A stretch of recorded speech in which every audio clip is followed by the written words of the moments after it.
time for all your binge-worthy pop culture news. Welcome to Up and Adam. Hi, guys. Welcome back and happy Friday. All right, guys. Well, we're back for Hot Messy Topics with So Bad It's Good with Ryan Bailey because, listen, I have to be honest with you. This guy has all of the energy. He has the YouTube channel, the podcast. He's doing the damn thing. And we can't sit here and do this alone. Also, you guys know, and you've been so sweet while Jason has been sick after our trip to the Bahamas. So thank you so much. We appreciate the hell out of you. But in the meantime, if you guys haven't already, go ahead, smash that like button, do all of the YouTube things, and let's welcome Ryan Poo-Poo Head Bailey. I guess that's where we're going with it. Hold on. Poo-Poo Head! You're a poo-poo head! Everybody, poo-poo heads! Good morning. Good morning. Friday. It's early there. It is. It's 9:10 a.m. And I was telling Adam I got to bed around 3:30 because I was doing Vanderpump Rules recap nonsense for the podcast. So I'm going on a couple hours of sleep, which usually makes for the best shows ever when you're dead tired. Yes, exactly. By the way, Ryan, we're kind of gearing up. I feel like the months are going so fast right now, especially with everything that's playing out. Before you know it, we're going to be in Vegas. I'm here right now, Adam. I thought it was this weekend. I thought, no. I'm at my parents' place in Arizona, but no, it really is going to, because we were just talking about this, what I felt like yesterday, and it turns out like that was like 3 or 4 weeks ago. I mean, this will come before we know it. And tickets haven't even gone on sale yet. I know. And I was telling you too, because I said that we're going with some of the housewives, and you're like, what housewives? But for those of you who are listening, as we go through, we're pretty transparent on everything, not holding back. But Jason will be running the store for Caroline Stanberry and a few of the other Dubai ladies. But last year, Ryan, myself, Jason, and Emily found ourselves sitting next to Sheree Whitfield, Caroline Stanberry, Vicky Gumbelson. Like, I think we were. It was magical. Like, it was magical. It was like we didn't know where the fuck we were. But it was so great. And that's why I'm so excited for this year, because every time I talk to Emily about it and she's like, what's the plan? What are we doing? You know, for everyone listening right now, we keep on kind of going back and forth, and you guys can chime in the live chat too, especially if you're going to Bravocon. We keep debating whether or not we should do one big live show with Page Six. And like the offer is totally there. We love Page Six. We love Evan Real, Kashmir Danny, me, Ryan Bailey, Emily D. Baker. But then a part of us is like, you guys are paying so much money to go to Vegas right now, right? So instead of charging people for more, getting them to watch a show when you're going to be watching panels the whole time, maybe why not let's find a place where we can all universally kind of just meet up and grab a cocktail. Everybody can tell their followers, their subscribers, the people who are watching their channels or listening to their podcasts, and then we can all just hang out to kick off the festivities.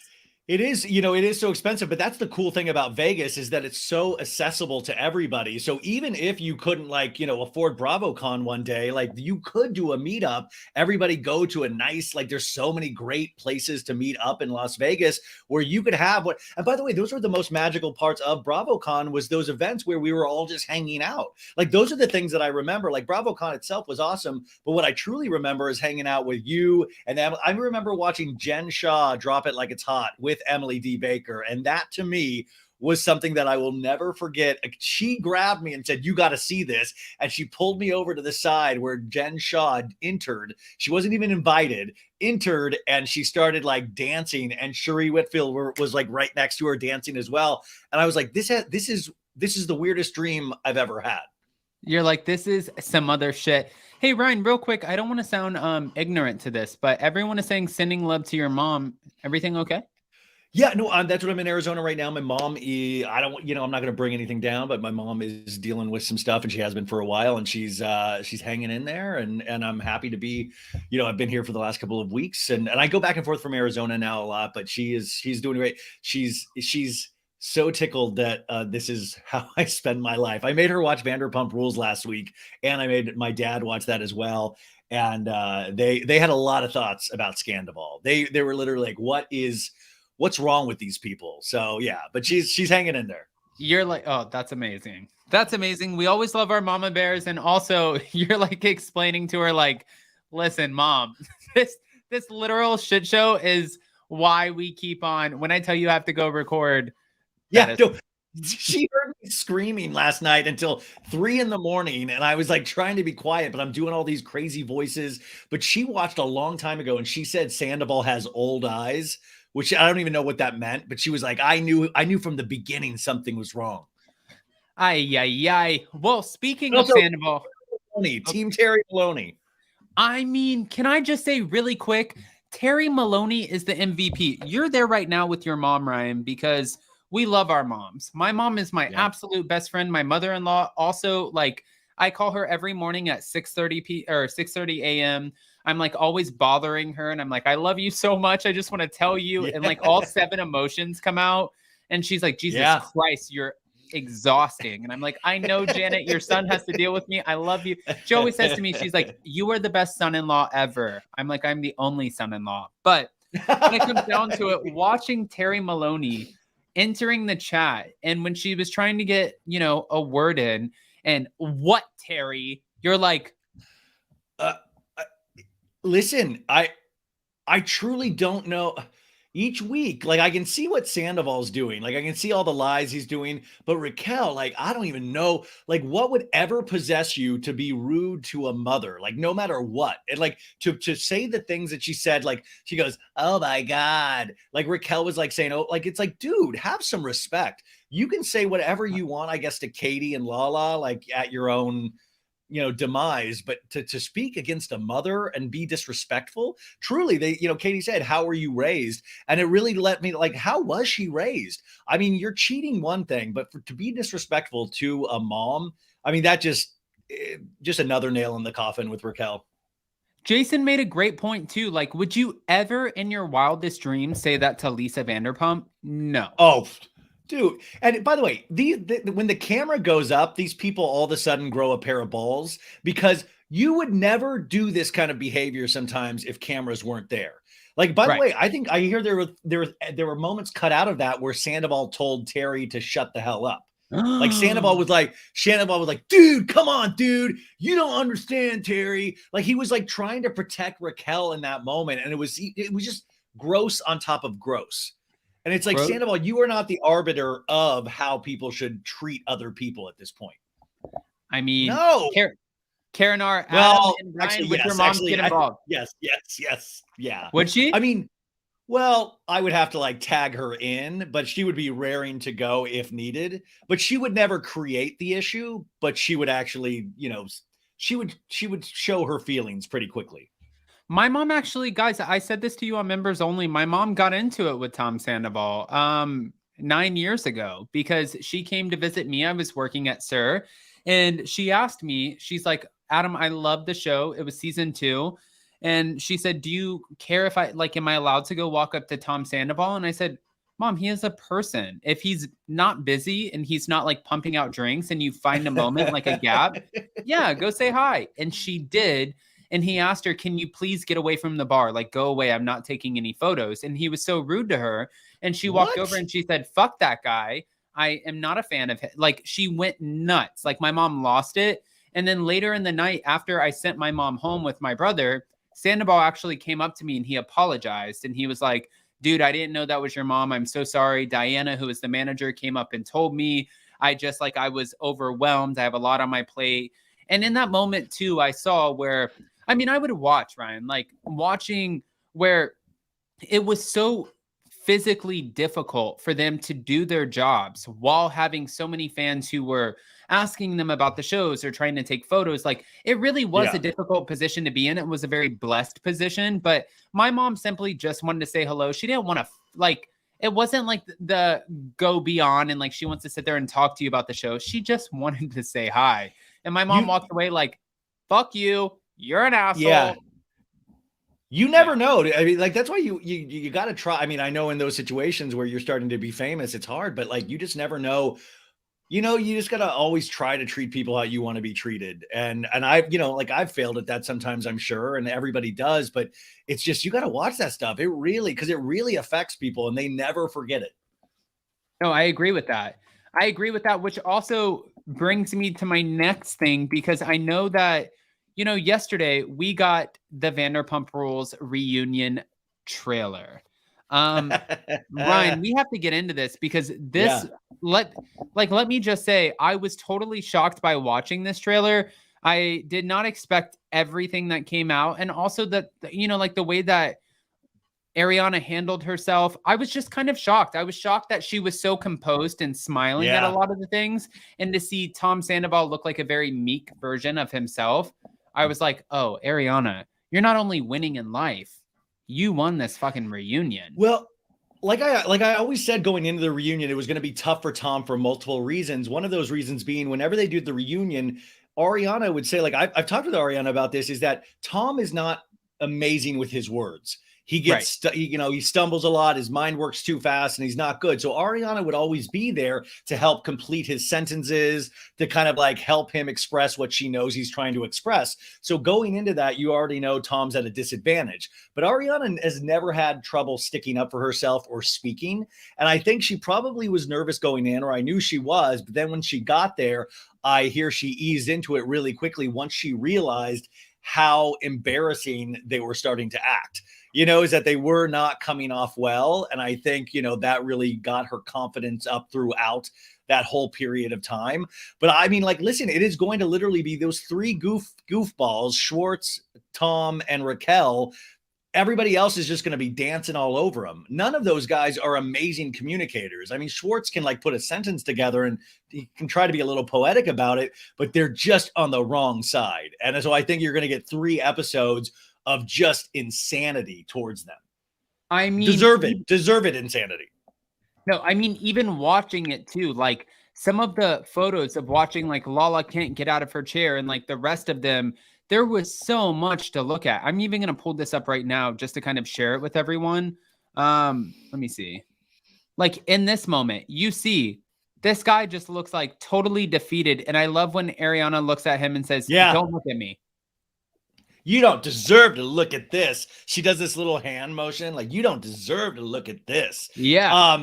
She's so composed, and especially for wearing like a bandage dress. Like, she is like just fully composed. You're right. Tom looks like an insurance salesman that wants to sell you term life insurance with painted nails. But you're right. Like the mustache, the hair, it just looks defeated. But then when you see pictures of Raquel right here, Raquel doesn't seem like she knows where she is. You can't sense that she's been crying. You can't sense, like, Tom, you can tell is going through something, but I think it's like him feeling bad for himself. Raquel, you would not know what is going on. Like, you can't read any, like, Schwartz looks like he's been in a car accident, but Raquel you wouldn't be able to tell what was going on with Raquel. And that's what scares me, is that you can't read this girl at all. Can I ask you a question? If we're being honest right now, Katie Maloney even laughed off on her recent appearance of Watch What Happens Live, the whole idea of Raquel being at a mental health facility. And I never want to joke about that because I think that's not funny, right? But then part of me thinks in my head, like, your ass sat there at a nail salon with the one singular chair that would never exist had they not have known that TMZ was showing up. Everything comes off like such a PR stunt right now. So you saying, oh my God, I need to go get, I need to go seek treatment for mental health. Like, I understand while I'm trying to like handle everything with kid gloves, because you never want someone to try to be heard. And then God forbid, do something that is going to be like, okay, well, finally I got your attention. Like, never want to be on the laughing side of that ever. But on the other side of it, I'm like looking and I'm like, girl, like, you have made really, really shitty PR moves. Really shitty. Well, and the PR moves seem to get worse because none of them seem to work. So, that's one of the big questions, whether they're still in love or not. But one of the big questions is, how did they see this playing out? Now, we know Sandoval accidentally dropped his phone, so he would have broken this news to Ariana later after the season wrapped. But in Raquel's mind, how did she see this going? That's the big question. So in her head, did she think they were going to break up. She was going to get with Tom and everybody was going to celebrate them, because that was just so kind of naive of her. And once this did break, and we see it in the finale trailer where she was like, this went so so wrong than we even thought it would, or something to that nature. I know. And then it was like, each day the anger intensified. So then you saw her do that TMZ interview with Josh where he was like, okay, Raquel, I know you're getting your nails done. Is it true that you cheated on Sandoval? Okay. And it was a horrible interview. The thing is, Raquel, if you subtract all the insanity that she's done, I don't want to be mean here, but she's not amazing to watch on screen. You know how Lala or these people pop, where you're just like, whoa, where James Kennedy pops. Raquel doesn't pop in that way. She doesn't seem to know how to, effectively communicate, especially in a reality show setting. And this season was going to be about us rooting for an underdog, and now we don't root for her at all. The mental health facility, I don't want to ever say it's a ploy, because I think she really does have mental health issues, and I really hope she's working on those. And I pray to God this isn't a ploy. But my goodness, it's like, somebody sent it to me. Bravo TV went live yesterday to show the reunion trailer, and Raquel Leviss was in the chat. She was there live. It showed that she was one of the viewers from her Instagram account. Now, that could be her publicity team, but if that's her, she needs to put down the phone and step fully away. I agree. I think the same thing at Tom. It's just that he's too far gone in this. He needs to chill with the band. He needs to get into intensive therapy, because what he did, what these guys all pulled, was just ridiculous. And sorry, I'm so angry. I'm like, my God, no, please. And Lala Kent came out and said on Give Them Lala podcast, on her podcast earlier this week, that actually Tom was trying to get Ariana to hide the affair and trying not to. I mean, he was trying to eliminate all of this by saying, please do not say a damn thing.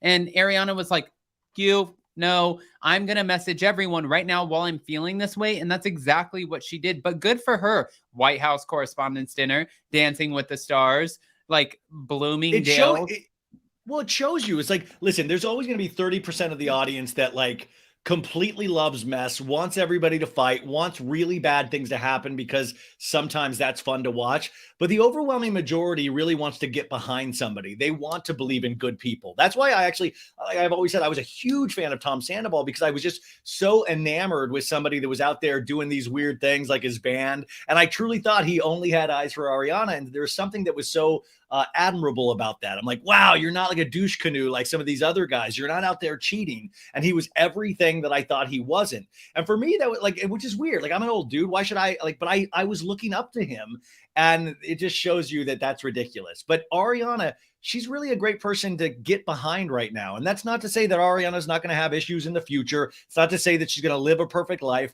but it is good when good things happen to somebody that had a really bad thing happen to them. I agree. Well, guys, as we move on, because we can't keep all of this about Vanderpump Rules, we, of course, have a lot more drama going on in the Bravo sphere. And this is another situation where it's just not getting better. Teresa Giudice and also her husband, Louis Ruelas. Now, Louis is apparently under some sort of investigation right now, at least his company. But there was a woman who's called Legally 40ish on Instagram. Did you see her? No, I didn't. Oh, well, I'm guessing she's legally 40. No, I mean, I think that she's legally 40-ish. Oh, okay. I thought that was her handle. Oh, yeah, it is. Hold on. I'm going to play it for you, because you heard the rumors about his business being investigated, yes. Right? Yep. Okay. Got announced last weekend. So here it is. Louis' business, and here's why I want to tell you it's really not that big of a deal. So this law firm put out a press release regarding their investigation into Louis' business. You'll note that this is considered attorney advertising. Now, if you go to this firm's website, you'll notice that they are actually a class action law firm, and they investigate companies to attempt to get some information to build a case for a class action lawsuit. You'll see here they're investigating all kinds of businesses.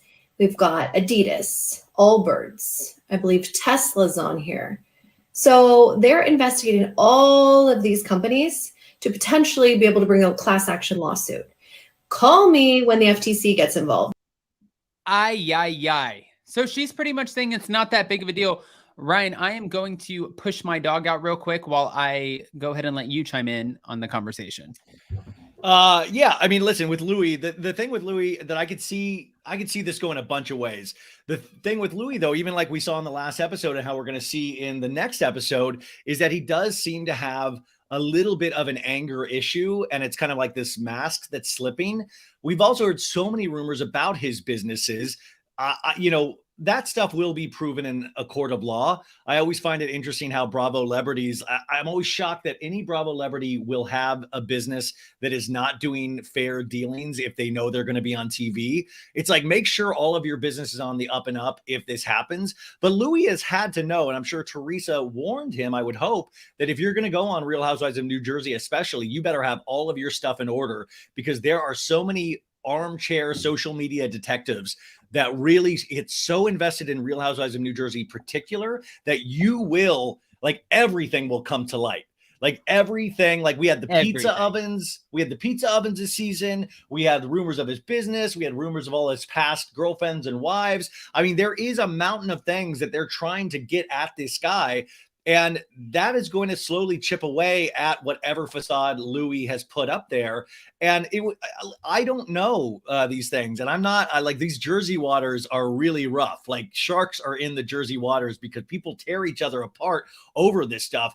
And I don't really have a horse in the race. Like, I hate to say this, is that I like things about Teresa and Melissa, but the Louis thing, where there's smoke, there's fire. We've heard so many interesting, weird things, and we've seen it with our own eyes over these last couple of years.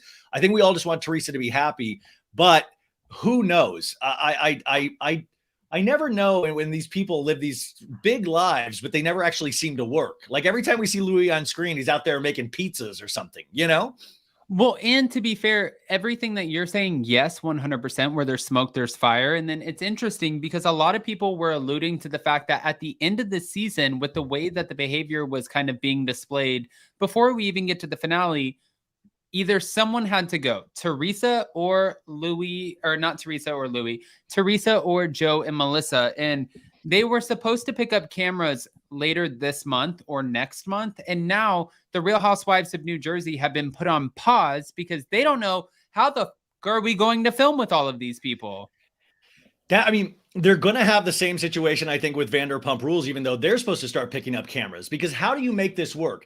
But I will say also, the tough thing for Bravo is that it's getting good ratings. It's not like it's bombing. It's getting decent ratings. So even though the audience, like, I'm exhausted of the Melissa, Teresa, Joey thing. I'm exhausted. And the thing is, like, Teresa, I feel like I've seen so much of her story that it almost lessens the other women's story. Like, I want to see more about Rachel Fuda. I want to see more about Danielle. I want to see more about these great people that they cast. And sometimes these other storylines, you have this big gargantuan Godzilla. Teresa is at the top of the heap. She's the Mount Rushmore of Bravo Housewives. But like, I've seen it. Like, I think Bravo sometimes is keeping her on just in case Louis does something insane and they'll be there to capture it with cameras up. But I just don't know where this show goes at this point. Like, I watch every episode, but I never at this point, and that's just me personally, I'm never raring to go to watch it. You know, I'm never like, yes. Can I say, have you been watching Watch What Happens Live? Every night, yes.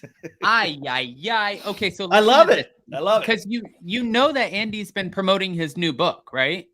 Yes, the Daddy Diaries, yes. The Daddy Diaries. Well, in this new book, he was saying that, because there were a few takeaways. One of the things that was said that I thought that was so interesting, they really wanted Caroline Manzo back for season 13 because she was still chomping at the bit to take down Teresa. But Andy knew that they'd never agree on a contract for Caroline. He said that he actually, he mentioned he ran the idea by Teresa, and she said that she would never film with her. And he begged Teresa to at least let them get through the negotiation process with Caroline Manzo before she made that decision.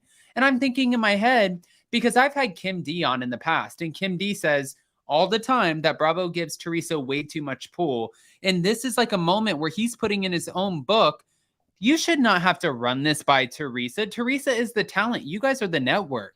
Like, Teresa is one of the highest paid housewives who is commanding way over $1 million a season to film for 4 or 5 months. Why the f are you asking Teresa if you should put somebody into the mix that's going to make for great ratings? I mean, that's the thing. Teresa seems like she runs that shop, and it's wild. And I read in the chat too. It's like, yeah, Joey Gorga's no angel either. Like, I mean, I totally agree with that. But yeah, Teresa runs Jersey with an iron fist, it feels like. So it's really interesting. But at a certain point, this is no offense to any of these guys, is that my thing that I always say is that the show is number one. Nobody is bigger than the show. That's why I sometimes had an issue with Bethany Frankel, because she thought she was bigger than the entire show. She thought she was bigger than the franchise. And to me, Real Housewives of New Jersey is founded on a bunch of amazing women. And there's a bunch more amazing women out there. We didn't find the last 7 amazing women in Jersey. I want to see more stories. I want this show to go on for 10 to 20 more seasons. I want this to be amazing for years and years to come. And I sometimes think you get like kind of tied down with the Teresa and Melissa and Joey thing, where it sucks out all the oxygen in this show.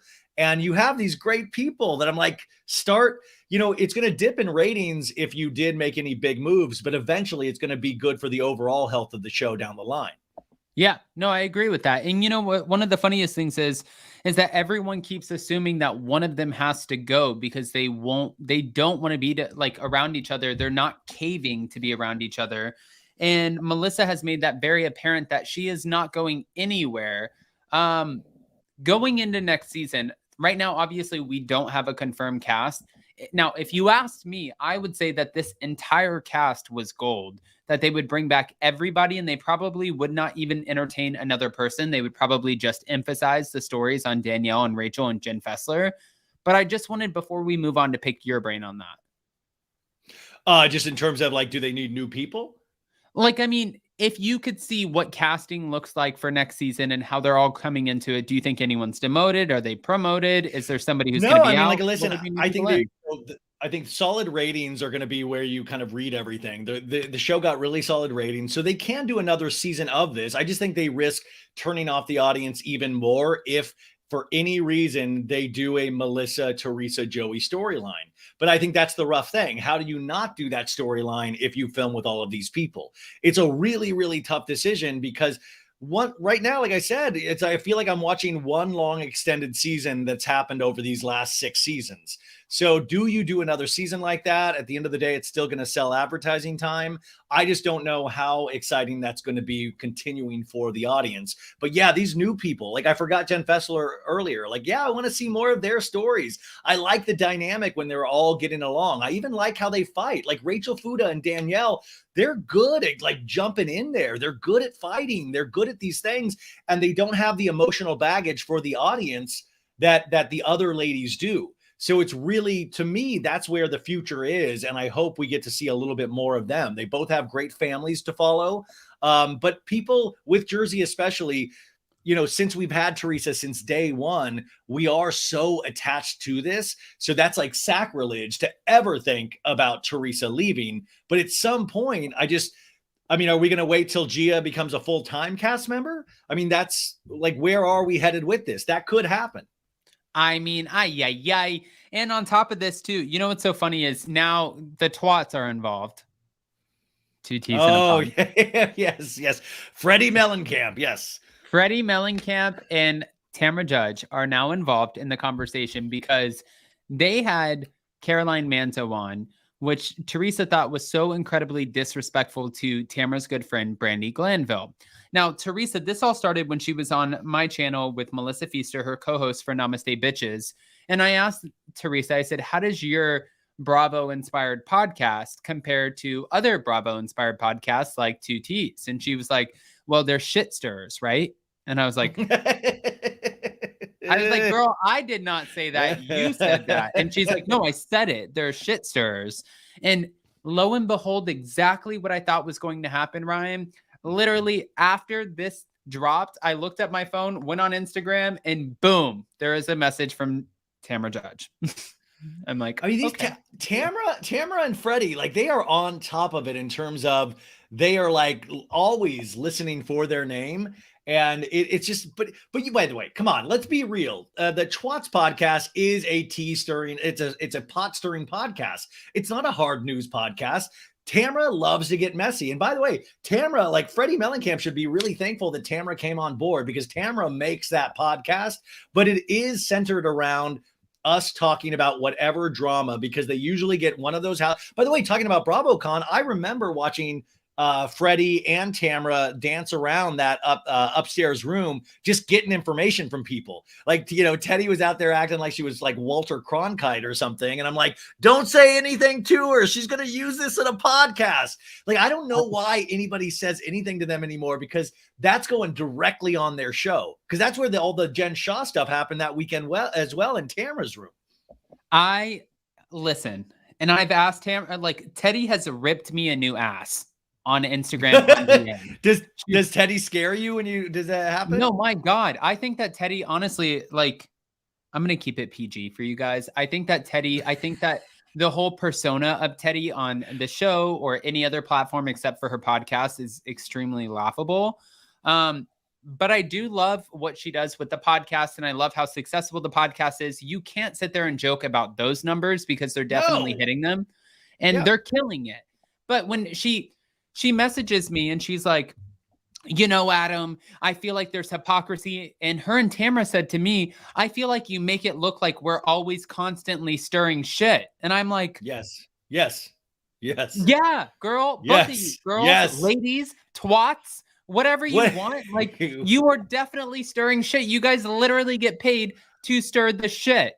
Right. And it works, and it's proven to work. It's a winning formula. So I just don't understand why people can't admit what the reality of the reality is. They don't do a lifestyle podcast. They don't do a mental health podcast. They do a housewife shit stirring podcast, and they're successful and good at it. Why not just be happy about that and admit it? They don't want these housewives coming on and just telling us about their day away from the cameras. No, they want to know who they're in beef with. They want to and Tamara is especially good at it. By the way, did you see that picture this week of Teddy and her dad, John Mellencamp, where she was like writhing on him? It was almost like please don't make it weird. No. But that's it. That's their whole formula. She wants people to make it weird. Now in the attention economy that we have, you never want, it's like people even not the attention economy. It's not even just people liking you. People disliking you is worth just as much as people liking you.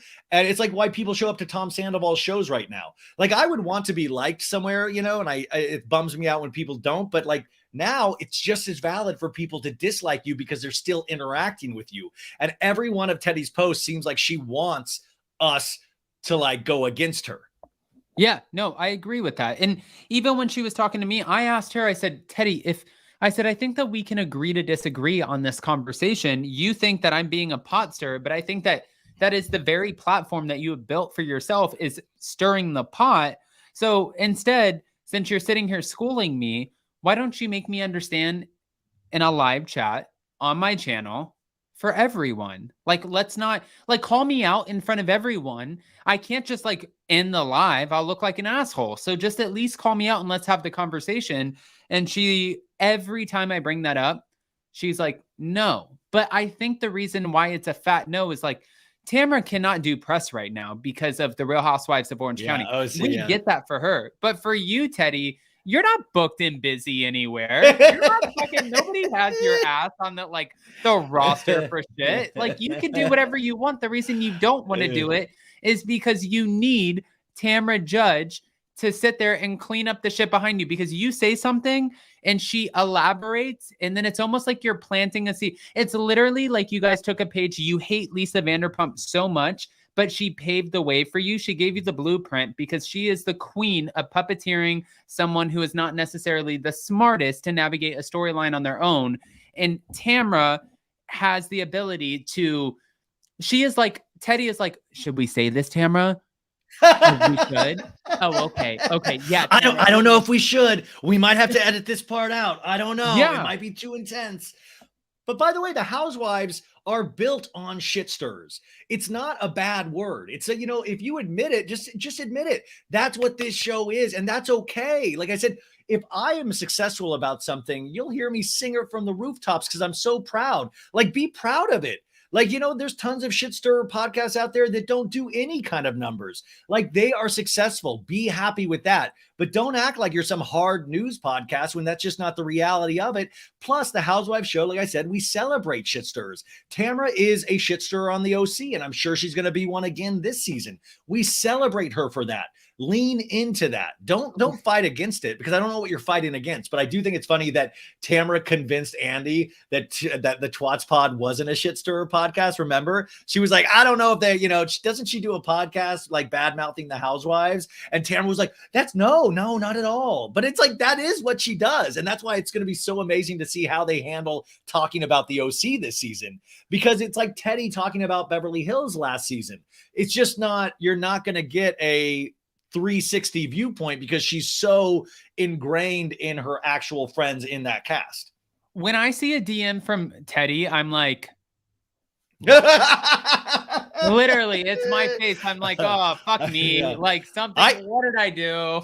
I blocked her. I blocked her a long time ago just because I used to make Teddy memes, and I just didn't like.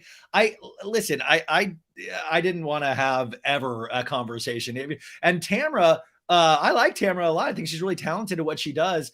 Tamra, I made a meme of her, like with that iconic moment where she's running away, like, you'll never see me again. And she unfollowed me, but then she followed me sometime later, and we're good now, I think. But Tamra's great at what she does. I would say be proud of all of that they have accomplished. I agree. Well, another thing that I don't necessarily know what the hell is going on, but it's a new network. I don't know if you've heard about it. It's kind of a big deal, at least to her. So I at least want to give credit where credit is due. We have Heather Dubrow, and she is launching her new network, the HD Network. And what she says about it, according to Heather, is, I'm throwing open the doors to my life. And as a member, you'll have unprecedented access to real conversations with me, my friends, family, about anything from motherhood, fashion, travel, design, health, and entertaining. Get access to exclusive content, giveaways, virtual soirees, private coaching sessions with me, and potential one-on-one consultations. They spelled that wrong. Girl, you got to do better than that. With Dr. Terry Dubrow, a $500 value. Join now for interactive shows like Nightcap, MILF, curbside consults with Terry Dubrow, and more. So let's grab a glass of champagne or whatever you're drinking, and let's learn, grow, and evolve together. My question for you here is, with over 700 people in the room, is this going to be a bust, or do you think that this could go the mile? Well, listen, it's not going to be an immediate hit. I mean, you never know what they might say it is, but things take time to build. You know that. I know that. Things take time. Heather has a name, but do we really want a full lifestyle channel from Heather? If the content was, did you say one of the shows was just called MILF? Yeah. Like, listen, and somebody I think in this chat said that she just announced she's not coming back to OC after this. I don't know if that's, oh yeah. Heather Dubrow announces she's leaving Real Housewives of Orange County. I guess she said about in her podcast that she did announce her departure. She said it wasn't easy to walk away. For 5 years and truly has given us so much. But I just feel like right at this particular point in time, a couple of things. First off, my kid. Oh, so she's actually she's leaving the show after this season, which, by the way, makes sense because I heard it did not go right good for her this season. And I think, there were also rumors they bought a place in Los Angeles that, who knows, maybe we'd see Dubrow down in Beverly Hills at some point. But yeah, this is it. Yeah. She said it was an easy decision, she said doing it for 5 years and truly has given us so much, but I just feel like right at this particular point in time, a couple of things. First of all, my kids are older, kids are now teenagers, and I just feel like they need to make their own decision about being on television and exposing their lives. And for me personally, I have some really cool, interesting opportunities going on right now that I want to explore. I don't know where they're going to go, but she said the opportunity to explore them. And I felt like I was at a tipping point, and it was time. All positive and wishing them the best. Well, yeah, because Tamra Judge did exactly what she wanted to do, and she ran your ass out of Dodge. Yeah. But I mean, that's an interesting point too, because they really wooed her to come back to the show last season. And, it was so, she was fine. Remember her throwing away the $30,000 of sushi, one of those first episodes. But at this point, like, how much further could she go with this? And she's right. She does have kids. She's starting her own network. The thing that's interesting, though, you guys, is that she actually announced this before OC premiered. Usually leading up to something, you would make that kind of announcement halfway through the season. So I wonder what that is, because it's kind of like, in some way, you infer a little bit of a knock against this season. If she had a fabulous time, if she thought it went well, I really think that she would rethink that position and do another season, because you're always going to benefit from being on television, especially when you're launching your own network. That's why with the Rinna wines that we got introduced to last season on Beverly Hills, it's going to take a knock, because she would have been promoting this entire next season of Beverly Hills, and she doesn't have that outlet to promote. And that's why I'm kind of curious that Heather Dubrow is saying this right now, right before the launch of OC. So it kind of takes the spotlight off those other ladies and puts it a little bit back on Heather, because now in all of these interviews she'll be doing leading up to the season, they'll talk about her departure. No, I completely agree. And I think that this is exactly, again, what Tamra wanted. But listen, we're all here for season 17. I think if Heather left, it's because Heather wanted to leave. Before I get into some other ish, another thing that I wanted to pull up really quick was a conversation that was mentioned in Andy's new book, Daddy Diaries, because he mentions a lot. But this was one thing that I found to be just a little wild, because we've been questioning this for a long time, you guys. Lisa Rinna. Now, yeah. Did you see this? Yes, I did see this. Yes. Yeah, I mean, he pretty much was talking about the whole Lisa Rinna of it all, and he was saying that she messaged him, right, and said that she ended up, he said Rinna texted him in the middle of the night after the season 12 reunion saying she's officially leaving the show, and he texted her back saying that feels right. Then he found out weeks later that from his team that Rinna took it all back and was not planning on quitting. And he said that he wished that she would have left on a high note, but also calls her departure a pause and alludes to her returning down the road. I think what happened was she gave them the idea. She's like, I'm thinking about quitting.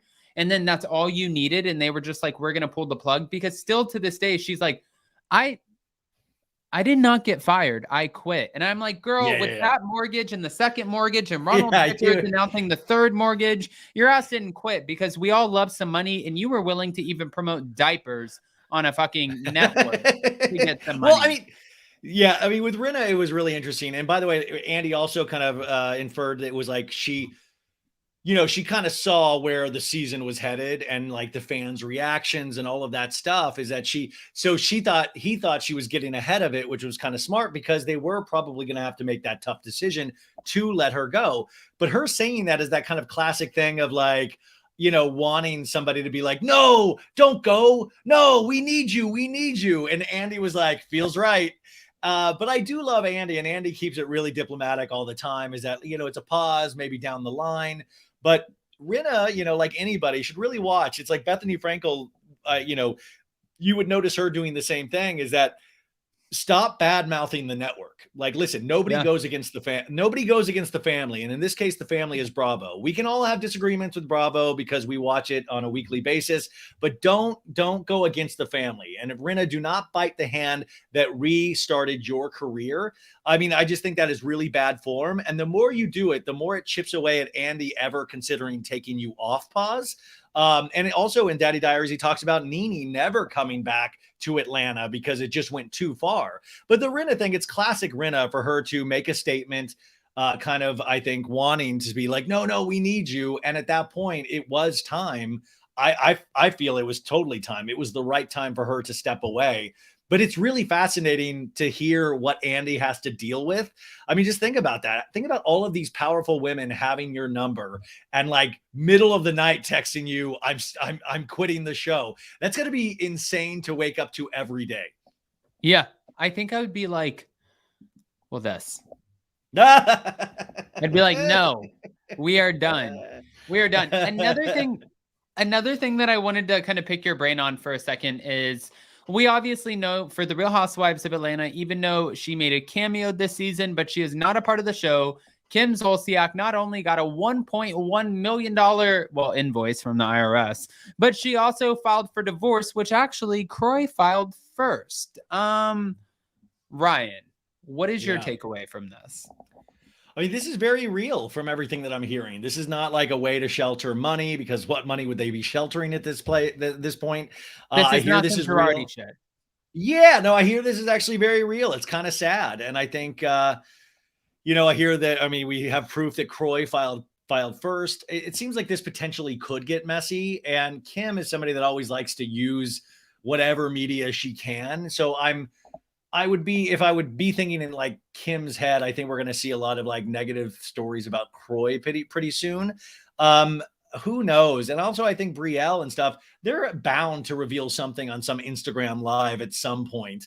But to me, this is kind of sad. I really did not see this coming. I thought whatever you think about Kim, they did seem like they really enjoyed each other as a family. And that's the part, because they do have 4 young kids. That's the part that sucks. Maybe this will lead to Kim coming back on Atlanta. We see her in the trailer for this season for a cameo. Maybe it will, but I don't know.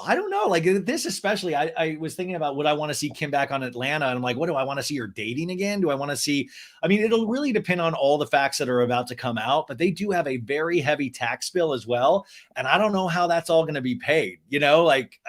That's the thing that I should be worried about my own finances, and I'm worried about theirs. How the hell do you go from I signed a deal for $30 million with the Atlanta Falcons to I owe $1.1 million? He literally got himself in a relationship with a woman who loves to spend money. She loves to, just like Bethany Frankel. Did you see the Bethany Frankel of it all or no? Yeah, totally. Yes. I mean, Bethany Frankel literally ate this woman alive. Bethany will not let a day go where she doesn't have an opinion on something. But yeah, she nailed it with the Kim and Kroy thing. Like, listen, Kim is sitting on about like $3 million worth of crystals. Like, she's like, she's a bigger collector than Spencer Pratt. So she'll probably get away with all of those crystals. But like, if you watch the spinoff series, I remember they would spend money like it was insane, where I was like, where is this money coming from at all? So it will be interesting, especially when the IRS gets involved. So I think this is going to get so nasty so quickly. And I think Kim will actually relish a little bit in kind of the attention of it all, because it's been a while since she's had this much press. I hope for the sake of those kids, they chill out with whatever they're going to sling in the press at each other. Yeah, no, I agree. Mustang Mickey said Kroy did not make $30 million. Adam, with the Falcons, he made $14 million. I'm just going based off of what Kim said when she yelled at Kenya Moore, when Kenya was like your duck lips, bitch.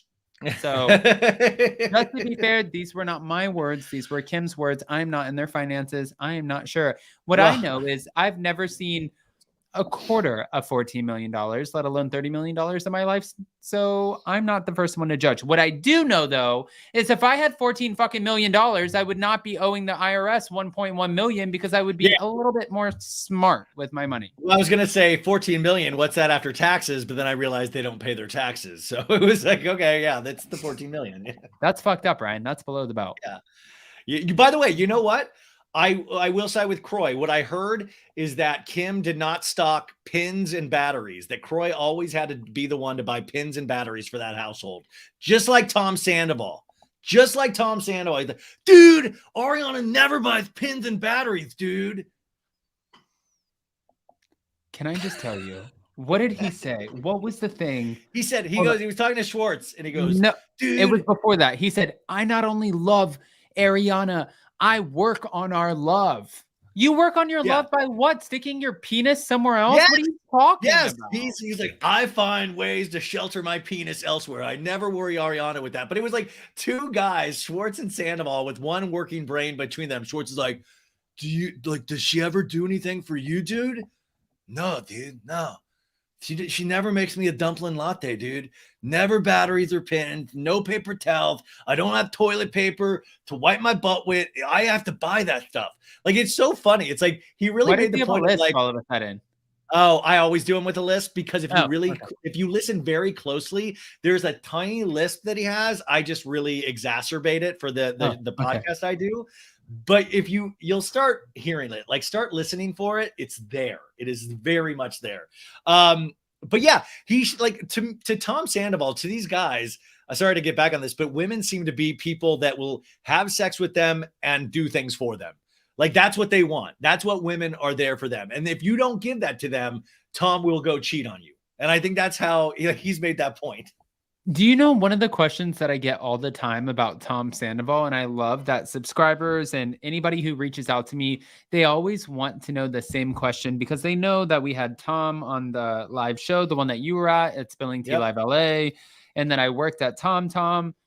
And out of all of the questions that I could be asked, I'm like, hit me with it. I don't, as long as it's appropriate, I don't care. I'll give you all the answers.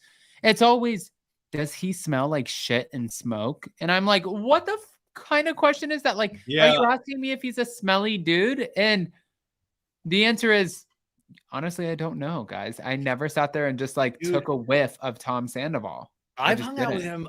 I used to hang out with him a bit, and like I went to even Coachella with them, and but I will say I lost some of my smelling during COVID, but even that, it came back, and that was just never something I noticed. Like, if anything, I would have actually blamed it on myself if I smelled something bad. But in this episode, when Schwartz was like, oh man, I smell. I'm going to put that lemon. Could you lemon wedge? My hippie friends did this. And he started rubbing lemon all over his armpits. And I was like, man, Sir is going to get down to a D rating. That can't be good for the health department. Watching somebody in your restaurant rub a lemon rind all over their stanky pits. Yeah. This is me looking at Tom Schwartz being like, what the fuck are you doing? That's me. But Ryan, before we end up capping off, one last thing, because by the way, guys, since I'm about to bring up the Real Housewives of Miami, I just smash that like button, you guys. Smash that. I don't even know what that means, but smash it. Smash that like button. We have a billion people in the chat right now. Let's go. Beat that bitch up, that like button. But I do want to say, since we're about to bring up the Real Housewives of Miami, guys, we're sending all of the positive vibes, energy, and love over to Gertie, who is now battling with breast cancer. And just like Martina, I know that she will get through it. And I hate that anybody has to go through that. My mom is a survivor of breast cancer. And it's just like, it's just not a fun situation. Cancer in general is not a fun situation for anybody. Cancer, guys. Truly, that's what my mom's going through right now. And she went through breast cancer as well before, and she's going through another form right now. Just, it affects all of us, but cancer. But like, I mean, I hope, it seems like she has a great support system, a great family. I want nothing but the best for her. My God. Absolutely. Absolutely. I totally agree with you. And, the reason that I segued into this was because of this one situation that's going on right now that just came out. But Lenny Hochstein is accusing his ex, Lisa, of planting a listening device in his vehicle in his divorce. Now, Lisa's responding to this. Not a listening device. What? He said, according to documents that were filed on Tuesday per Page 6, Lenny accused Lisa of placing at least one listening devices in his vehicle in order to access and monitor his private non-public communications involving this litigation. He claimed that the actions of his ex have compromised the integrity of the divorce battle, and he had no knowledge of what Lisa gained by hearing the conversations. But according to Lisa, who spoke to the outlet on Friday, she's saying that this is absolute bullshit. It's nonsense. She said there is no truth to that. And it seems as if they are just trying to distract everyone with their lies.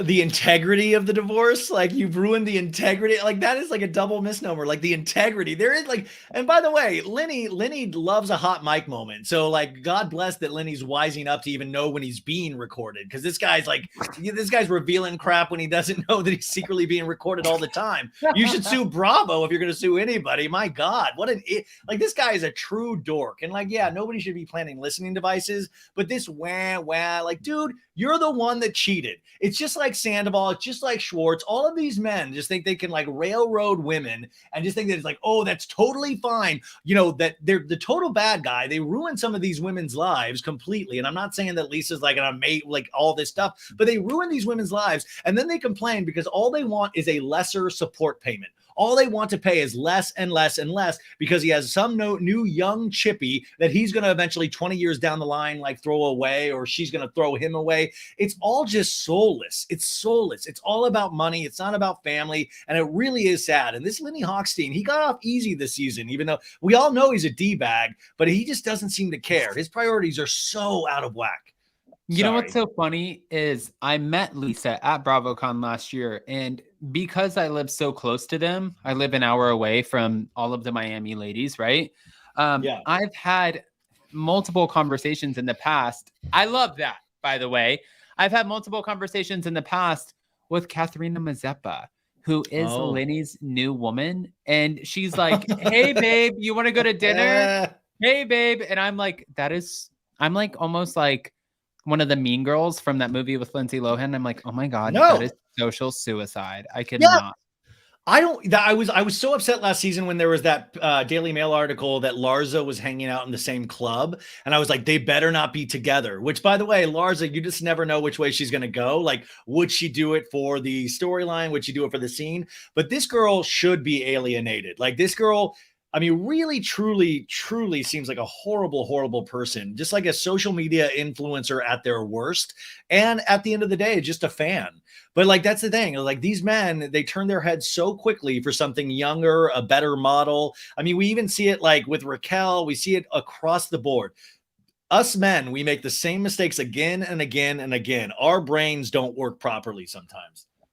I mean, dude, it's honestly a little wild just watching all of the shit that plays out. But at the end of the day, guys, this is Bravo. These are the cards that were dealt. We have nothing else to say to you except, holy shit, this is Friday. And on Monday, it's going to be a whole new hand of cards. But with that, Ryan, I want to say thank you so much for joining me. We are sending all the love over to your mom. I'm so sorry with whatever you're going through over there, because I feel like our moms are our best friends. Just like with Katie and Terry, my mom, I talk to 500 times a day.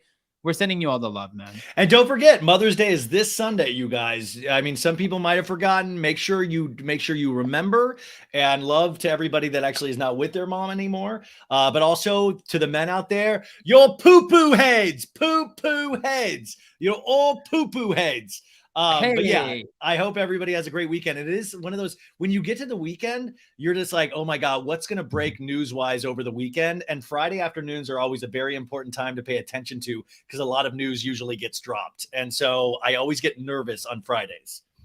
I mean, yes. No, I agree. I'm always like, Jason's like, please take the weekend off. I'm like, take the weekend off. I don't even know what that means. But you did mention something, which is Sunday. Sunday's very important. Sunday's a day that it doesn't necessarily have to be your biological mother, just maybe someone who you treat as a mother, as you think of as like a mother, or just maybe your mother in general. But guys, we teamed up with roseforever.com.